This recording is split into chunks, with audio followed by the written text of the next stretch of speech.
এই শুনকচোন আপোনালোকে ক'ৰ পৰা আহিছে আপোনালোকে আমি এটা বেংকৰ পৰা আহিছোঁ কি bank north east small finance bank micro' finance নহয় bank north east small finance bank তাকেতো মাইক্ৰ' ফাইনেন্স বেংক এইটো আপুনি আপুনি ক'ত কি কি হা আপোনাৰ হাতত ঘূৰি আছে মানে চাওকচোন ঘূৰি আছে হাতত ঘূৰি নাই মোবাইল আছে চাওক মোবাইল চাওক আপোনাৰ বাজিলে 7:56 কেইটা পাইছে এতিয়া 7:56 7:56 মোটামুটি 8টা বাজিছে 8টা বাজে হয় না নহয় কি কি কৰি আছে আপোনালোকে আচ্ছা ঠিক আছে মই আপোনাক কৈছোঁ তোমাৰ বহক বহি থাকক বহিব কওক আপুনি এখেতে ফাৰ্ষ্ট অফ অল এটা আমাৰ বেংকৰ পৰা লোন লৈছে 2 লাখ টকা ঠিক আছে এখেতে 2 লাখ লোন লৈছে এখেতে 3 ইনষ্টলমেণ্ট ফেল ঠিক আছে তো 3 ইনষ্টলমেণ্ট ফেল আমি এতিয়া হোৱা নহয় আমি মৰ্নিঙো আহিছোঁ আমি মৰ্নিং 10টা বজাত আহিছোঁ 10টা বজাত আহি আপুনি আৰবিআই গাইডলাইন জানে না জানে ঠিক আছে আপুনি ৰ'ব আপুনি আৰবিআই গাইডলাইন জানে না জানে মই কিন্তু ৰিপৰ্টাৰ হয় মই ৰিপৰ্টাৰ হয় ঠিক আছে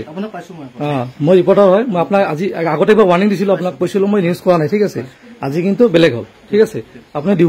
দ্বিতীয়বাৰ এইটো ভুল কৰিলে আপুনি আৰবিআই গাইডলাইন জানে না নাজানে এইটো ফাৰ্ষ্ট এতিয়া আপুনি এজ পাৰ আৰবিআই গাইডলাইনটো কওক আপুনি এইটো বাদ দিয়ক ঠিক আছে আপুনি গাইডলাইনটো কওক আপুনি আৰবিআই গাইডলাইনটো কওক হেল্ল'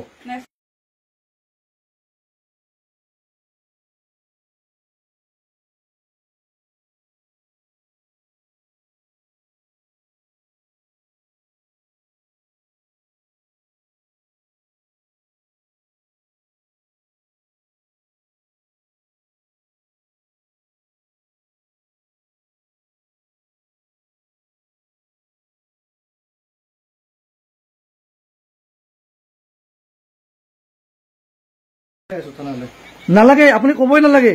আপুনি একো ক'ব নালাগে নহয় নহয় আপুনি একো ক'বই নালাগে আপুনি কেছ কৰক আপুনি কিয় এনেকৈ এমপ্লয় কিয় পঠাইছে ৰাতি চাওকচোন এনেকৈ আপোনাৰ লেডিজ এমপ্লয় আহিছে ইমান ৰাতিলৈ কাম কৰাই আছে আপুনি হা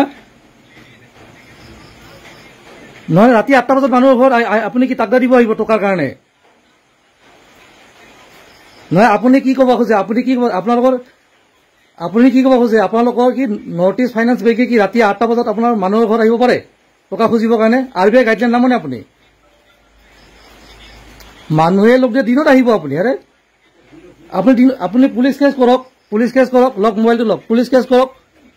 এইটো আপোনাৰ ডাঙৰ নিউজ হ'বতে মই ক'লো কিন্তু আপোনালোকক আপোনাৰ নামটো কি কওক নমস্কাৰ মোৰ নাম শ্ৰী হৰবিলাস বড়ো ক'ত ঘৰ আপোনাৰ মোৰ ঘৰ থুপধৰা ন আচ্ছা আপোনাৰ ঘৰ ক'ত বেছি নামটো কওক মোবাইলটো